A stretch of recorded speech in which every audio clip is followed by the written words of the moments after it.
Welcome to the Leo. మూలిగే నక్క మీద తాటిపండు పడ్డట్టుగా అసలే జగన్మోహన్ రెడ్డి పార్టీలో అంతర్గత విభేదాలతో సతమవుతున్నాడు. మరో పక్క చెల్లెలు ఏపీలో ఆ పీసీసీ పగ్గాలు చేపట్టడం అనేది జగన్మోహన్ రెడ్డికి మింగుడు పడని అంశం. అసలు కాంగ్రెస్ పార్టీని చెల్లెల్ని ఏ విధంగా ఎదుర్కోవాలి, వచ్చే ఎన్నికల్లో చెల్లెలు చేసే విమర్శలను ఏ విధంగా తిప్పికొట్టాలని చెప్పి జగన్మోహన్ రెడ్డికి ఇప్పటికే సతమతం అవుతున్న నేపథ్యంలో ఇప్పుడు జగన్మోహన్ రెడ్డికి మరొక దిమ్మ తిరిగే షాక్ తగిలింది.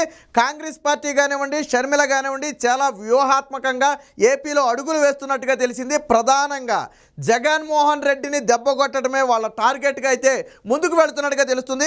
ఇప్పటికే మనకు తెలుసు ఆ షర్మిల ఏపీలో పగ్గాలు చేపట్టడానికి ఆల్రెడీ ముహూర్తం కూడా దాదాపుగా ఖరారు చేసుకుంది. దానికి సంబంధించి ఆళ్ల రామకృష్ణారెడ్డి లాంటి వాళ్ళు కూడా ఆ షర్మిలతో నడవడానికి సిద్ధమైన నేపథ్యం. అలాగే ఏపీలో ఉన్నటువంటి ఇతర రఘువీర లాంటి సీనియర్ కాంగ్రెస్ నేతలందరూ కూడా ఆ ఏపీలో యాక్టివ్ అయిన పరిస్థితి. ఇప్పుడు తాజాగా కేవీపీ రామచంద్రరావు అందరికీ సుపరిచితమైన వ్యక్తే, మాజీ రాజ్యసభ సభ్యుడు, అలాగే రాజశేఖర్ రెడ్డికి ఆత్మగా చెప్పుకుంటారు కేవీపీ రామచంద్రరావుని. సో అలాంటి కేవీపీ రామచంద్రరావు ఇప్పుడు ఏపీలో షర్మిలతో అడుగులు వేయాలనుకుంటున్నాడు అంటే ఎస్ అవుననే సమాధానం వస్తుంది. షర్మిలతో కలిసి ఏపీలో కాంగ్రెస్ పార్టీ ఏదైతే పురోగతి ఉందో దానికోసం కృషి చేయాలని చెప్పి కాంగ్రెస్ పార్టీ అధిష్టానం సూచించినట్టుగా తెలుస్తుంది. వాస్తవానికి రాజశేఖర్ రెడ్డికి అత్యంత ఆత్మీయుడు, అందుకనే రాజశేఖర్ రెడ్డి ఆత్మగా అయితే కేవీపీకి పేరు రావడం జరిగింది. అలాగే అనేక సందర్భాలలో రాజశేఖర్ రెడ్డికి అండగా నిలబడిన వ్యక్తి. ఏదైతే కొన్ని వ్యూహాలు పనటంలో కానివ్వండి, లేదా రాజకీయాలను చక్కబెట్టడంలో కానివ్వండి, కేవీపీ రామచంద్రరావు అందవేసిన చేయగా చెబుతుంటారు. అలాగే వీళ్ళ ఫ్యామిలీతో బాగా అత్యంత సన్నిహితమైన సంబంధం ఉన్నటువంటి వ్యక్తే. అలాంటి వ్యక్తి ఇప్పుడు తాజాగా ఆ షర్మిలతో ఏపీ రాజకీయాల్లో యాక్టివ్ కాబోతున్నాడనే వార్త జగన్మోహన్ రెడ్డికి మరింత ఎదురు దెబ్బగా మారింది. ఆల్రెడీ షర్మిల వల్లే కొంత ఇబ్బందులు ఎదుర్కొనే పరిస్థితి వస్తే ఇలా కాంగ్రెస్ సీనియర్ నేతలందరూ కూడా, అందులోనూ రాజశేఖర్ రెడ్డికి అత్యంత ఆప్తులు సన్నిహితులు గన కాంగ్రెస్ పార్టీలో ఉండి కాంగ్రెస్ పార్టీని బలోపేతం చేసే ప్రయత్నం చేస్తే ఆ దెబ్బ ప్రధానంగా జగన్మోహన్ రెడ్డికే తగులుతుంది. ఎందుకంటే ఇప్పుడున్నటువంటి ఓటు బ్యాంకు మొత్తం కూడా రాజశేఖర్ రెడ్డి ఓటు బ్యాంకు, అంటే రాజశేఖర్ రెడ్డి అభిమానులు కావచ్చు, లేదా కాంగ్రెస్ పార్టీ ఓటు బ్యాంక్ కావచ్చు. సో ఇది మరి ఈ దెబ్బ ఎవరికి తగులుతుందంటే వాళ్ళకే తగులుతుంది. ఇప్పుడు జనసేనకు కానీ టీడీపీకి కానీ షర్మిల రావడం వల్ల పోయేదేమీ లేదు. కానీ ప్రధానంగా భయపడాల్సింది ఎవరు? జగన్మోహన్ రెడ్డి. అందుకనే చెల్లెల్ని అసలు ఏపీలో అడుగు పెట్టకుండానే అడ్డుకోవడం కోసం ఆ వైవి సుబ్బారెడ్డి ద్వారా రాయబారం పంపాడు. ఎందుకు పంపాడు రాయబారం అంటే ఇందుకే పంపాడు. సో అసలు షర్మిల ఏపీలో అడుగు పెడితే నిదానంగా పార్టీ బలోపేతమయ్యే అవకాశం ఉంటుంది. సీనియర్ నేతలందరూ కూడా కాంగ్రెస్ పార్టీకి పనిచేస్తే బలోపేతం అవడం పెద్ద కష్టమైన విషయం కాదు. పైగా అంతంత మాత్రంగా ఉన్నటువంటి వైసీపీ పరిస్థితి ఉన్న ఓటు బ్యాంకును కూడా చీల్చే ప్రయత్నం చేస్తే అది వచ్చే ఎన్నికల్లో తీవ్ర ప్రభావాన్ని చూపుతుంది. కాబట్టి వైవి సుబ్బారెడ్డి ద్వారా షర్మిలను ఏపీకి రావద్దు, కాంగ్రెస్ పగ్గాలు చేపట్టొద్దని చెప్పే ప్రయత్నం చేసినప్పటికీ కూడా షర్మిల కూడా కొంచెం గట్టిగానే ఇచ్చి పంపింది.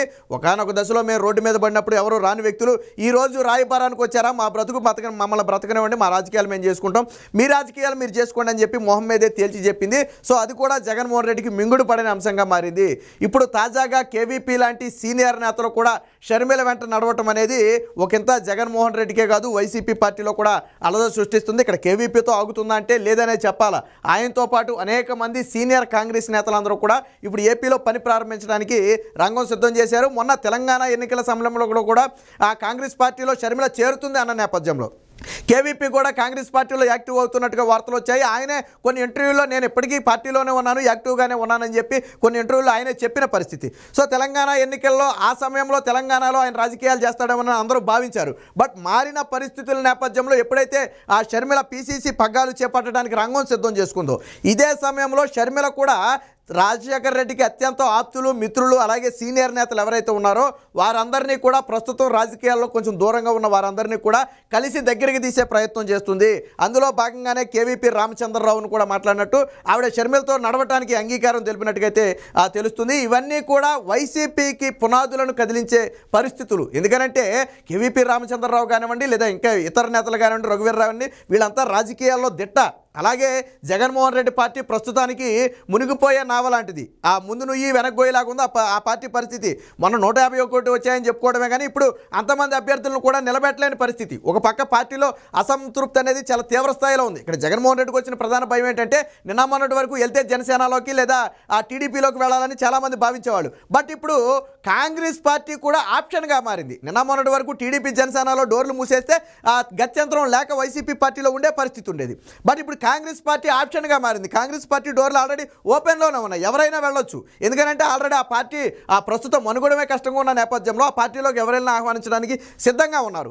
కాబట్టి ఇప్పుడు జగన్మోహన్ రెడ్డి పార్టీ నుంచి అసంతృప్తులు టీడీపీ జనసేనలోకి వెళ్ళడానికి అవకాశం లేకపోతే కాంగ్రెస్ పార్టీ వైపు మళ్ళటానికి అవకాశం ఉంది. సో ఇది కాంగ్రెస్ పార్టీ పూర్వ వైభవానికి కృషి చేసే ప్రయత్నం ఉంది నేపథ్యంలో జగన్మోహన్ రెడ్డి అయితే దీని మీద తీవ్ర ఇదైతే చెందుతున్నారు. అధికారికంగా కేవీపీ రామచంద్రరావు ఇప్పటి వరకు కూడా ఎటువంటి వ్యాఖ్యలు చేయనప్పటికీ, షర్మిల కూడా ఎటువంటి వ్యాఖ్యలు చేయనప్పటికీ కూడా ఇటీవల వారిద్దరూ మాట్లాడుకున్నట్టు, అలాగే ఒక కార్యక్రమానికి కూడా ఆ స్పెషల్ ఫ్లైట్లో కేవీపీ రామచంద్రరావుతో కలిసి షర్మిల వెళ్ళినట్టుగా కూడా అయితే వార్తలు వస్తున్నాయి. అయితే కేవీపీ రామచంద్రరావు అనే వ్యక్తి బాగా సీనియర్ లీడరు, రాజశేఖర్ రెడ్డికి ఆత్మగా చెప్పుకున్నారంటే మీరు అర్థం చేసుకోవచ్చు. ఒకానొక దశలో రాజశేఖర్ రెడ్డి ముఖ్యమంత్రిగా ఉన్న సమయంలో ఆ కింద కార్యకలాపాలన్నీ చక్కబెట్టిన వ్యక్తిగాను, అలాగే కాంగ్రెస్ పార్టీలో అందరినీ కలిపి ముందుకు నడిపించడంలోనే కేవీపీ రామచంద్రరావు తెర వెనుకుండి చాలా పెద్ద పాత్ర పోషించారు. సో అది కాంగ్రెస్ సీనియర్ నేతలందరికీ కూడా తెలిసిన విషయమే. సో ఇలాంటి వ్యక్తులుగానే ఈరోజు షర్మిలతో చేయగలపటం అంటే ఖచ్చితంగా అది కాంగ్రెస్ పార్టీకి ఎంతో కొంత బలాన్ని ఇచ్చే అంశమే. అదే సమయంలో వైసీపీ పార్టీని బలహీనపరిచే అంశంగా అయితే మాట్లాడుకుంటున్నారు. ఏది ఏమైనా తాజా పరిణామాలు వైసీపీలో ఉలిక్కిపాటుకు తెరతీస్తున్నాయి. ఎప్పటికే అభ్యర్థులను కూడా ప్రకటించడానికి జగన్మోహన్ రెడ్డి ఒక పక్క భయపడుతున్న నేపథ్యంలో, ఎందుకంటే 4వ విడత జాబితాలో కేవలం 9 మంది అభ్యర్థులను మాత్రమే ప్రకటించి జగన్మోహన్ రెడ్డి చేతులు దులుపుకునే పరిస్థితి. అంటే వాస్తవానికి 175 మందిని ఒకేసారి ప్రకటించి ప్రత్యర్థుల గుండెల్లో రైళ్లు పరిగెత్తించాలనుకున్న జగన్మోహన్ రెడ్డికి ఇప్పుడు తన సొంత పార్టీ అభ్యర్థులే జగన్మోహన్ రెడ్డి గుండెల్లో రైళ్లు పరిగెట్టించే పరిస్థితి. కేవలం 68 మంది అసెంబ్లీ స్థానాలకు సంబంధించి మాత్రమే ఇప్పుడు మార్పులు చేర్పులు చేయడం జరిగింది. దాదాపు ఇంకా 2 నుంచి 3 విడతల జాబితాలు అయితే విడుదల చేసే అవకాశం ఉందని కూడా చెప్తున్నారు. అంటే కనీసం జాబితాకి మధ్య 10-15 రోజులు గ్యాప్ తీసుకున్నప్పటికీ కూడా 10 మంది అభ్యర్థుల్ని డిసైడ్ చేయడానికి జగన్మోహన్ రెడ్డి సాహసం చేయలేకపోతున్నాడు. ప్రధాన కారణం పార్టీలో ఉన్న అసంతృప్తి. ఇప్పటి వరకు విడుదల చేసిన 3 జాబితాలు కూడా తీవ్ర అసంతృప్తితో ఉన్నాయి. ఆ నేతలు ఆల్రెడీ ఇప్పటికే ఇతర పార్టీలోకి వెళ్ళిపోయే ప్రయత్నం చేశారు. కొంతమంది ఎదురు చూస్తున్నారు, ఇంకేమైనా చివరి సెకండ్లో అవకాశం ఉంటుందా పార్టీలో వెళ్ళిపోవాలని. అలాంటిది ఇప్పుడు ఒకేసారి అభ్యర్థులందరినీ ప్రకటిస్తే పక్క పార్టీ ఇంకా సీట్లు కూడా ఇవ్వని నేపథ్యంలో ఆశావాహులు జంప్ చేసే అవకాశం ఉంది. అందుకనే జగన్మోహన్ రెడ్డి వారి అభ్యర్థులను కూడా ప్రకటించలేని పరిస్థితి. సో ఇవన్నీ కూడా ఒక రకంగా ఏంటంటే కాంగ్రెస్ పార్టీ ఎన్నికల్లో ఖచ్చితంగా 15% ఓటు బ్యాంకు కైవసం చేసుకోవాలని భావిస్తుంది. బట్ ఇప్పటికిప్పుడు 15% ఓటు బ్యాంకు కాంగ్రెస్ పార్టీ కైవసం చేసుకోవడం అనేది ఆషామాషి విషయం కాదు. బట్ మొత్తానికి జగన్మోహన్ రెడ్డికి మాత్రం కొంత నష్టం చేస్తుంది. అది 5% ఓట్ల లేదా 10% ఓట్ల అనే విషయం కాసేపు పక్కన పెడితే వచ్చే ఎన్నికల్లో జగన్మోహన్ రెడ్డికి జరగబోయే నష్టం షర్మిల వల్ల కూడా ఉండబోతుంది, కాంగ్రెస్ పార్టీ వల్ల కూడా ఉండబోతుంది. రెండోది, రేపటి రోజున కాంగ్రెస్ పార్టీ అనేది ఒకటి ఉందని చెప్పి వచ్చే ఎన్నికల్లో ప్రజలందరికీ తెలిసే పరిస్థితి. ఎందుకంటే ఇప్పటి వరకు కూడా అసలు ఆ పార్టీ పేరే ఎక్కడ వినపడే పరిస్థితి లేదు. మొత్తానికి షర్మిల ముందస్తుగా అంటే పగ్గాలు చేపట్టక ముందే వ్యూహాత్మకంగా అడుగులు వేస్తుంది. కాంగ్రెస్ పార్టీ అధిష్టానం కూడా ఆంధ్రాలో ఎట్టి పరిస్థితుల్లో జగన్మోహన్ రెడ్డిని దెబ్బతీయాలనే వ్యూహంతోనే షర్మిలను అయితే రంగంలో దిగినట్టుగా తెలుస్తుంది. మరి షర్మిలను కానివ్వండి, కేవీపీ రామచంద్రరావును కానివ్వండి, లేదా కాంగ్రెస్ పార్టీని కానివ్వండి, జగన్మోహన్ రెడ్డి ఏ విధంగా ఎదుర్కొంటాడనే తెలియాలంటే మాత్రం వేచి చూడాలి.